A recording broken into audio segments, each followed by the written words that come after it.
Альдегидтердің гомологтық қатарының бірінші мүшесі метаналь.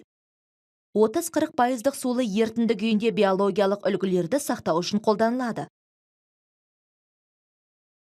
Тармақталған альдегидті атау үшін карбонил тобы бар ең ұзын көміртек тізбегін анықтаймыз.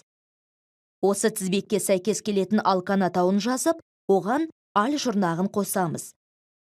Тізбекке жалғанған өзге топтар орын басушы радикалдар ретінде қарастырылады. Олардың көміртек тізбегіндегі орны сәйкес санмен көрсетіледі. Карбонил тобының көміртек атомына әрдайым бірінші нөмір беріледі. Берілген жағдайда орын басушы радикалдар негізгі тізбектегі үшінші және төртінші көміртек атомдарына жалғанған. Альдегидтерді әдетте біріншілік спирттерді тотықтыру арқылы алады. Мысалы, калий дихроматының қышқылдығы ерітіндісімен этанол арасындағы реакция этанальдың түзілуіне алып келеді. Реакция барысында ерітінді түсін қызғылт сарыдан жасылға өзгертеді. Бұл хромның тотығу дәрежесінің өзгеруіне байланысты болады. Біріншілік спирттердің жалпы тотығу реакциясын келесі түрде жазуға болады. Спиртке тотықтырғыш агентті білдіретін тік жақшадағы оттекті қосқанда альдегид пен су түзіледі. Альдегидтер қышқылдарға оңай тотығады. Сондықтан альдегидті оның түзілуі кезінде реакциялық қоспадан бөліп алу үшін арнайы әдіс пайдаланылады. Карбонил тобының көміртек атомымен тікелей байланысқан молекула бөлігі жазық болады. Көміртек атомы да, оттек атомы да sp2 гибридтенген. Карбонил тобындағы көміртек атомы өзге 3 атоммен 3 гибридті sp2 орбитальдар арқылы 3 сигма байланыспен байланысады. Гибридтенбеген p орбиталь оттек атомындағы p орбитальмен бүркесіп, пи байланыс түзіледі. Кетондарды екіншілік спирттерді тотықтыру арқылы алады. Альдегидтерді алу кезіндегідей тотықтырғыш ретінде калий дихроматы мен күкірт қышқылының сулы ерітіндісі қолданылады.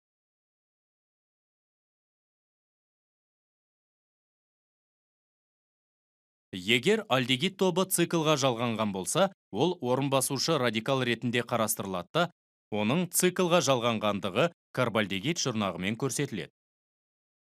Егер циклда өзге де орын басушы радикалдар болса, олардың циклдағы орнын көрсету керек.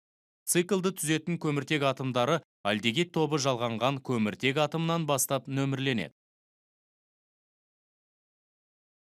Кетондарды атаудың тағы бір кең таралған әдісі бар. Бұл әдіс бойынша карбонил тобына жалғанған көмірсутек топтарының атауына кетон сөзі жалғанады. Осы әдіс бойынша циклогексил этанонның атауы циклогексил метил кетон болады. Көптеген кетондардың тривиальды атаулары бар.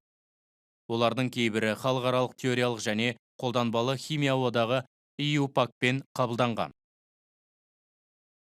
Хлораль деген атаумен де белгілі этаналь туындысы трихлор этаналь тыныштандырғыш препараттар мен инсектицидтерді дайындауда қолданылады.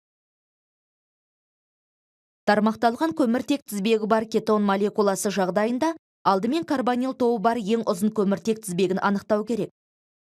Басты тізбекті нөмірлеу карбонил тобындағы көміртек атомына ең жақын орналасқан көміртек атомынан басталады. Орын басушы радикалдар әліппе ретімен көрсетіледі. Карбонил тобының орны карбонил тобындағы көміртек атомының нөмірімен көрсетіледі. Полигадиаль ауыл шаруашылық дақылдарын қорғау үшін қолданылатын альдегид. Ол жәндіктерді, зиянкестерді өлтірмейді, бірақ оларды аталған қосылыс шашылған өсімдіктерді жеуден үркітеді. Оттек атомы мен карбонил тобындағы көміртек атомының электр терістіліктерінің айырмашылығы бір-бірлікке тең. Бұл электрон жұбының электр терістілігі артығырақ оттек атомына ығысуына алып келеді. Осыған байланысты қос байланыс полюсты болып, көміртек атомы оның оң полюсы, ал оттек атомы теріс полюсы болады. Карбонил тобының полюстігі альдегидтер мен кетондарда молекула аралық диполь-дипольдік күштердің болуына алып келеді. Бұл әрекеттесулер айтарлықтай күшті. Соның әсерінен карбонилді қосылыстардың қайнау температуралары молекулалық массалары шамалас полюссыз қосылыстарға қарағанда жоғары болады. Алайда альдегидтер мен кетондардың молекулаларында сутектік байланыстар болмайды. Себебі ондағы сутек атомдары тек көміртек атомдарымен байланысқан. Сондықтан олардың қайнау температуралары сәйкес спирттердің қайнау температураларымен салыстырғанда төмен болады. Альдегидтердің карбонил тобындағы көміртек атомы бір сутек атомымен және бір көміртек тобымен байланысады. Тек ең қарапайым альдегид метанал үшін жағдай өзгеше. Метанальдағы карбонил тобының көміртек атомы екі сутек атомымен байланысқан. Кетон молекуласында карбонил тобындағы көміртек атомы екі көмірсутек тобымен байланысады.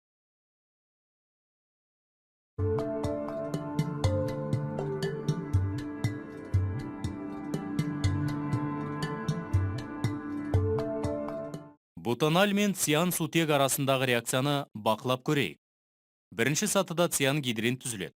Содан кейін оған су қосып гидролиздейді. Гидролиз нәтижесінде түзілетін өнім сәйкес оксикарбон қышқылы. Алынған өнім мен алуға қажет өнім екі гидроксибутан қышқылындағы көміртек атомдарының санын санасақ, екі қосылыстағы көміртек атомдарының санында айырмашылық барын байқауға болады. Сондықтан бутанальдан тікелей екі гидроксибутан қышқылын ала алмаймыз.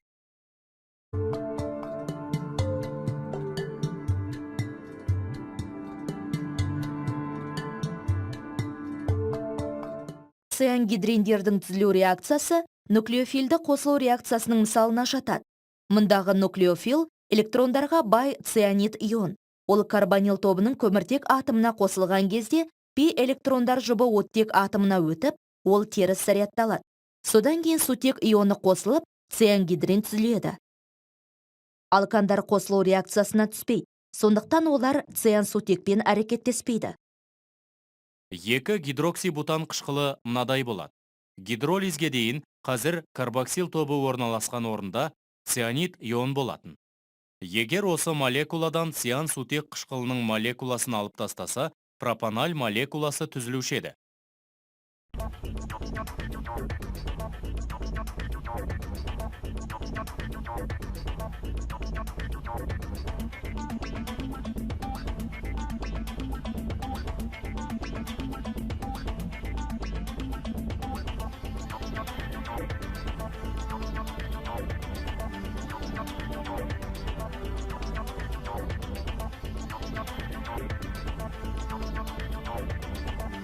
Гидросульфиттің қосылу өнімдері кристалдық заттар болып табылады. Олардың көбісі суда жақсы ериді. Қышқылмен немесе сілтімен өңдеген кезде олар ыдырайды да қайтадан бастапқы карбонилді қосылысқа айналады.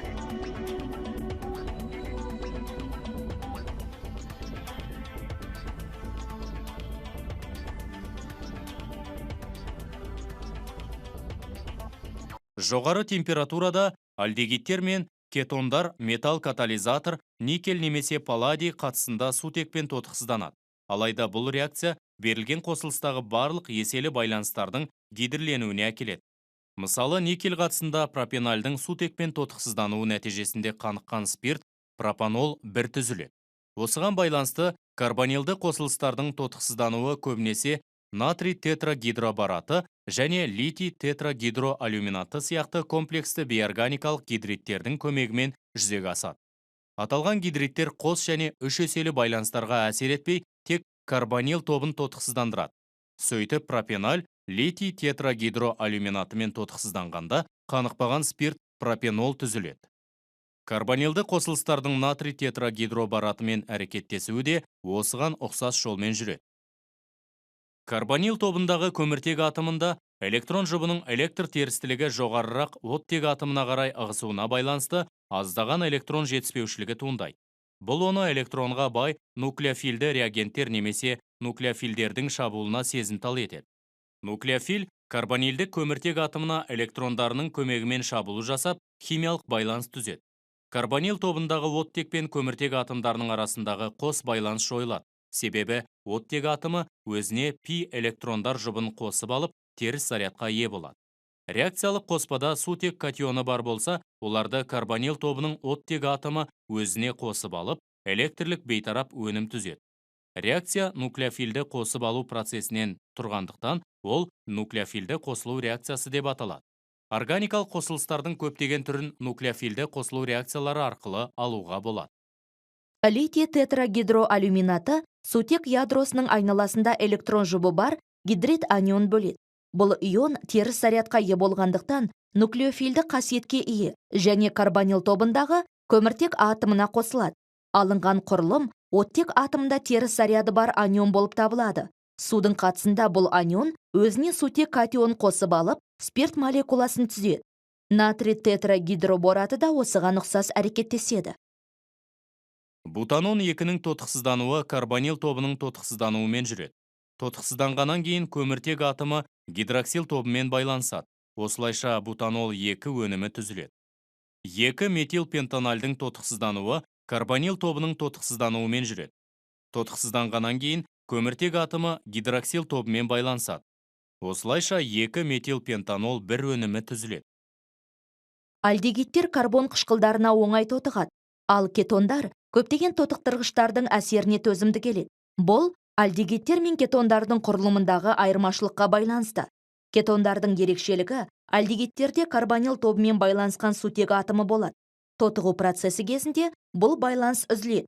Мысалы, этанолдың тотығуы сірке қышқылының түзілуіне әкеледі. Кетондарда тотығу көміртек байланысының үзілуі арқылы жүзеге асады. Бұл процесс өте көп энергияның жұмсалуын қажет етеді және тек экстремалды жағдайларда ғана жүреді. Алынған өнімдердегі көміртек атомдарының саны бастапқы кетондағы көміртек атомдарының санынан аз болады. Мысалы, пентанон 3-тің калий перманганатымен тотығуы пропан қышқылы мен сірке қышқылының қоспасын түзеді. Альдегидтердің тотығу процесі кетондардың тотығуынан анағұрлым өзгеше жүреді.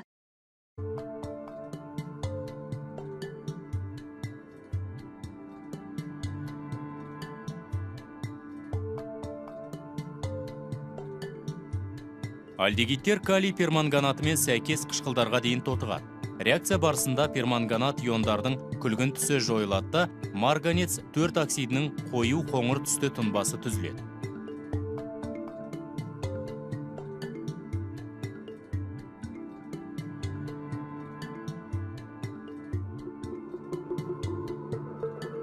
Альдегидтер сондай-ақ қышқылдық ерітіндідегі калий дихроматымен де тотығады. Нәтижесінде дихромат иондардың қызғылт сары түсі хром 3 иондарына тән жасыл түске өзгереді.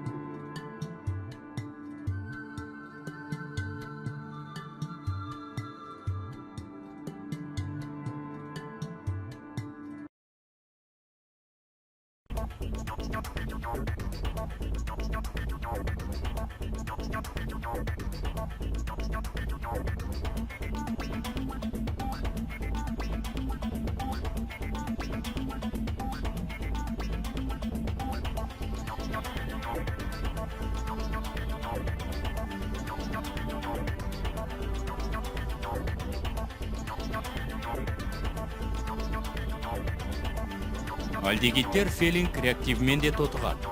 Бұл жағдайда тотықтырғыш ретінде қышқылдық ерітіндідегі мыс 2 ионы қолданылады. Реакция нәтижесінде мыс 1 оксидінің қызыл кірпіш түсті тұнбасы түзіледі.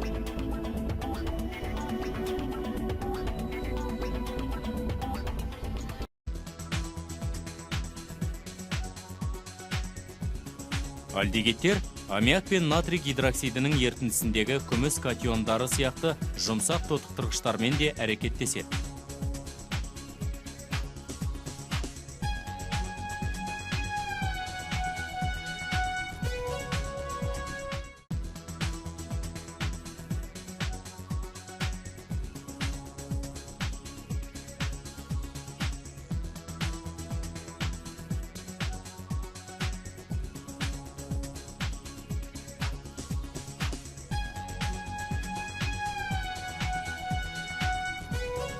Реакция нәтижесінде түзілетін металдық күміс айна ретінде ыдыстың қабырғаларында тұнады.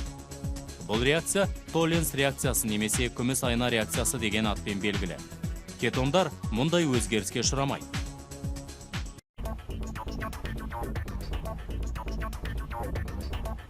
Толенс реактивін күміс нитратының ерітіндісіне натрий гидроксидінің аз мөлшерін қосу арқылы алады.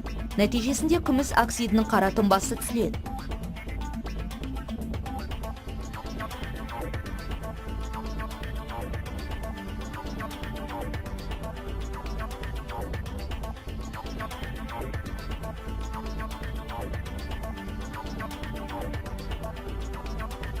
Содан кейін күміс оксидінің тұнбасын еріту үшін қоспаға күміс катиондары мен комплексті ион түзетін аммиак қосады.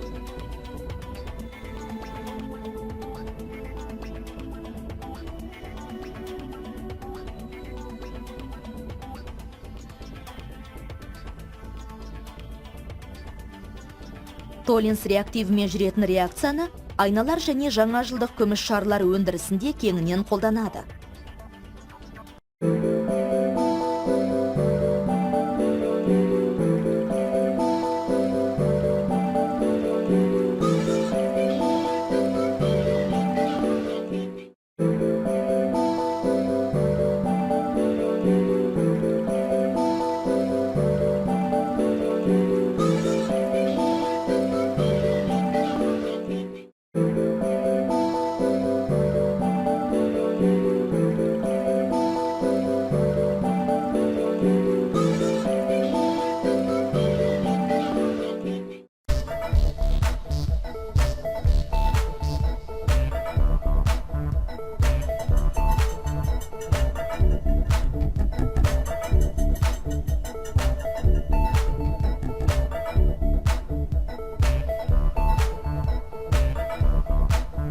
Қосылыстағы карбонил тобын анықтау үшін қолданылатын ең маңызды реагент Брэди реактивінің компоненті 2,4-динитрофенил гидрозин. Ол альдегидтермен және кетондармен әрекеттесіп, 2,4-динитрофенил гидрозондар деп аталатын сары, қызыл немесе қызғылт сары түсті қосылыстар түзеді. Брэди реактивін қосқаннан кейін, осындай түсті тұнбаның түзілуі зерттеліп жатқан қосылыста карбонил тобының бар екендігін көрсетеді.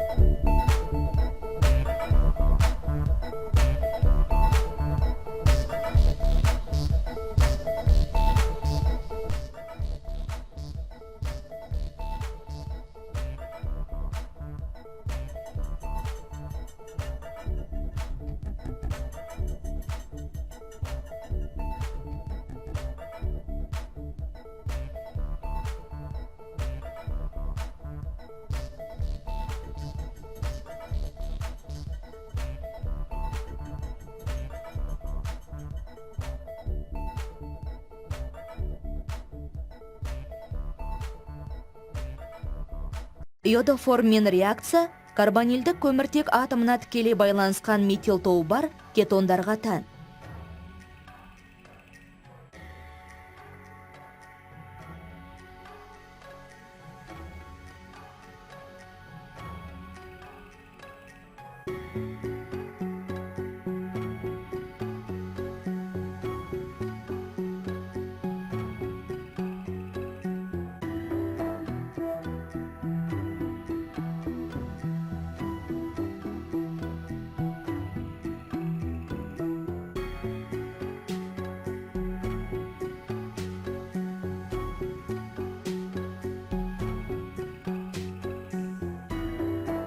Мұндай кетондар натрий иодатымен әрекеттесіп, сары түсті иодоформ CH иод 3 тұнбасын түзеді.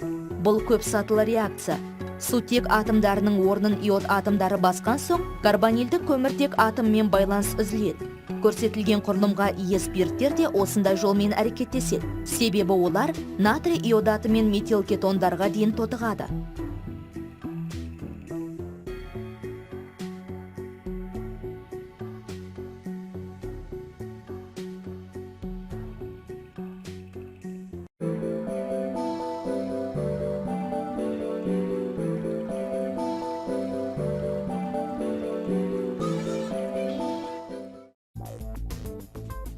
Шиф реактиві альдегидтерді анықтау үшін қолданылады.